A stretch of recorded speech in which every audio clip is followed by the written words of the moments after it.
Hi everyone, today I'm going to be answering some of your questions, and one of the number one questions I get is how do I frame my pastels? Now of course pastels need to be under glass. They are mechanically fragile. If you bump up against them, you can move those particles, you can smudge them, so they need to be under glass. So that presents some challenges and also some opportunities, I think, with framing. Now, I don't have any one way that I frame the pastels. There are a couple things that are always happening. They always have glass. They always have a spacer of some kind.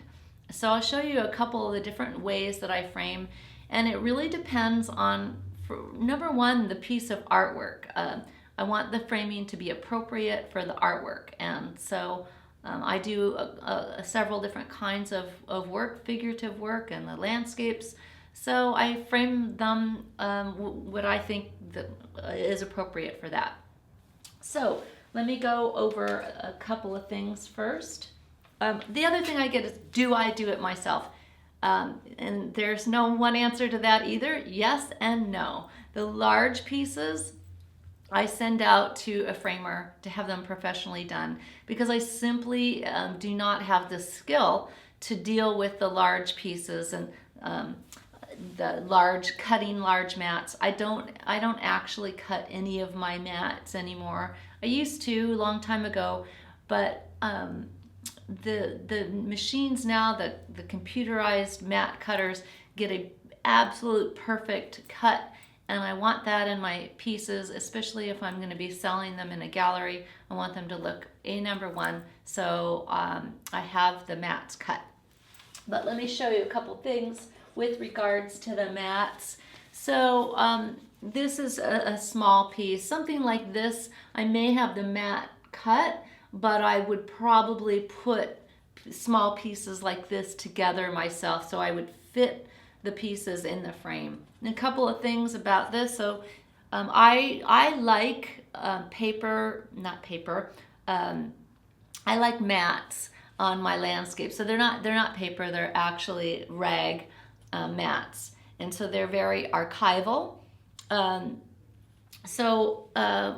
it works is the back side of the mat, you see, is lined with foam core, and that foam core in this case is just regular 3/16 width thickness foam core, but it is archival foam core, so the surface of the foam core is also archival, so that's really important. Also, this backing board is foam core, but again, it is archival foam core. You don't want to put your artwork on the surface of something that you want it to be acid free. Okay. Also, just even the tape that I'm adhering the pastel to this backing board is linen tape, and it's just tabbed, so it's just hanging there like this. And so then the mat with the spacer, it goes on top. And then, of course, a piece of glass, and it gets all kind of sandwiched together and put in whatever molding that I'm going to use. Now let me show you a couple things, couple different ways to do that.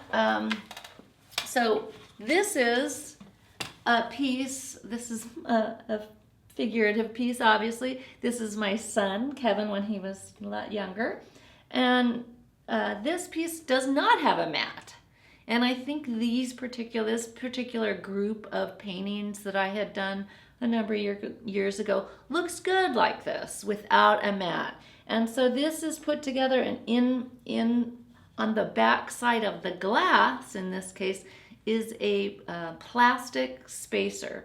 So the pastel is not sitting up against the glass. And this is, in this case, this is museum glass.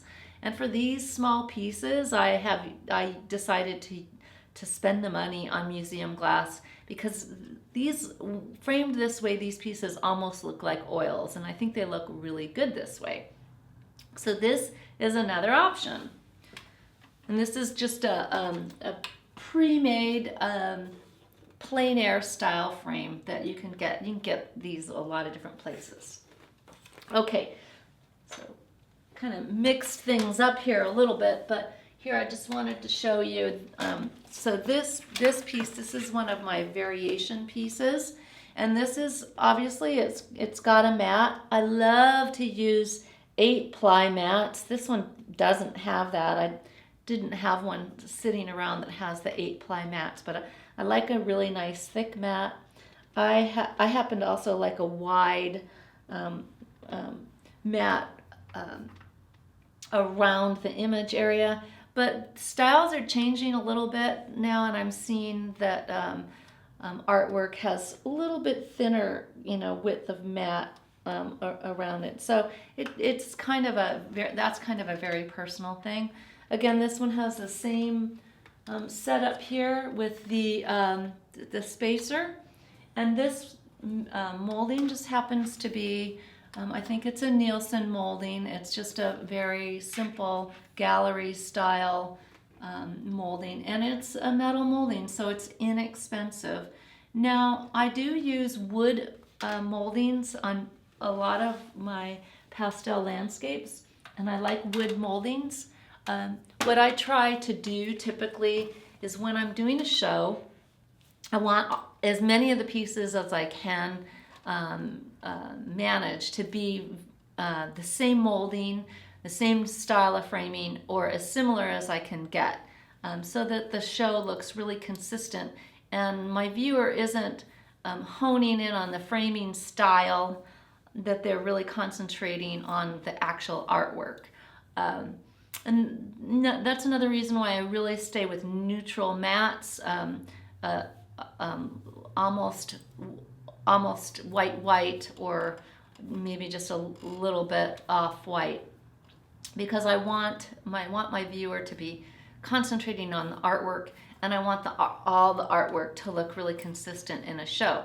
Now, if you're just doing one piece at a time, it might be nice to use a mat that has a little bit more variety in color. It really just depends on the piece of art.